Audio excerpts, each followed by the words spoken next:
Assalomu hurmatli biologiya abituriyentlar, o'quvchilar. Bugundan biz biologiya 70 kunda 70% repetision test tahlillarimizni yana davom ettiramiz.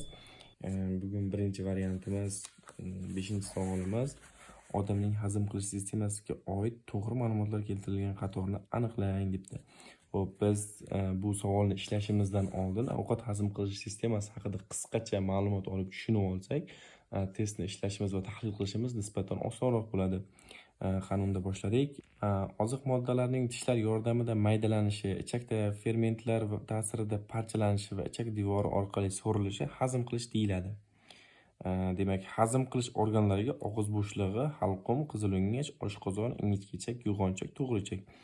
Xo'p, biz bilamizki, og'iz bo'shlig'i hazm qilishning boshlanish darvozasi hisoblanadi. Og'iz bo'shlig'ida ovqat, ya'ni luqma mexanik ta'sirlanib, ya'ni mexanik kuch berilib, maydalanib, u ichkariga ovqat mexanizmining ichki qismiga o'tkaziladi. U yerda til, tish, so'lak bezlari joylashgan bo'ladi. Tishlar maydalash, til esa ovqatni aralashtirish va ta'mini aniqlash, so'lak esa ovqatni silliq halqumga o'tkazishi, qizilo'ngachga tushishiga yordam beradi va namlab beradi. Halqumning vazifasi ovqatni qizilo'ngachga, havoni o'pka yo'liga o'tkazib berish. Qizilo'ngach esa ovqatni oshqozon uchun tushirib beruvchi yo'l vazifasini bajaradi. Oshqozonda ovqat fermentlar yordamida ta'sir berilib, ingichka ichakka o'tkaziladi. Ingichka ichakda maxsus fermentlar yordamida vorsinkalar devoniga, ya'ni qonga ovqat so'rilishni boshlaydi. Oqsil, uglevod, lipidlar o'sha ingichka ichakda so'rilishni boshlaydi. U yerdan yo'g'onchakka o'tkaziladi. Yo'g'onchakda to'liq ishlov berilib, u yerdan ham qolgan mahsulotlar, ikkilamchi mahsulotlar yana qonga so'riladi va to'g'ri ichakka axlat ko'rinishida o'tkazilib, tashqi muhitga chiqarib yuboriladi.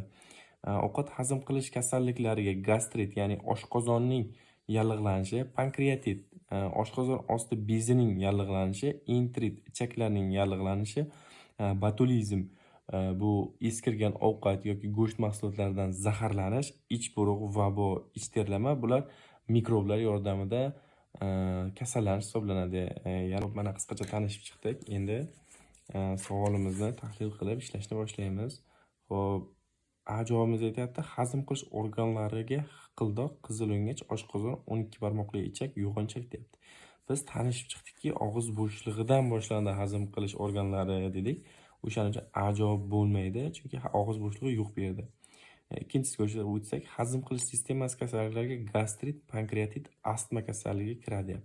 Astma bilamizki, nafas yo'li kasalligi, pankreatit oshqozon osti bezining yallig'lanishi, gastrit oshqozonning yallig'lanishi hisoblanadi. Siz javobingiz aytyapti, 12 barmoqli ichak devoridan ajralib chiqqan xlorid kislota fermentlarni faollashtiradi deyapti. Bu mutlaqo xato javob, chunki biz boya aytdikki, xlorid kislota oshqozon shirasi tarkibida, oshqozon shirasi esa faqat oshqozonda bo'ladi. O'shaning uchun C javobimiz xato bo'ladi, chunki bu yerda 12 barmoqli ichakda deyapti. D javobimizga o'tadigan bo'lsak, gipofiz bezidan ajraluvchi gormonlar ovqat hazm qilish ishini kuchaytiradi deyapti. Bu javob to'g'ri. Bunga aks ta'sirda tiroksin gormoni ishlaydi. Tiroksin gormoni esa ovqat hazm qilish ishini susaytirish vazifasini bajaradi. Biz bildikki, D javobimiz to'g'ri ekan. Hammaga rahmat. Bizni kuzatishda davom eting. Like va kanalimizga obuna bo'lish esingizdan chiqmasin. Hammaga rahmat.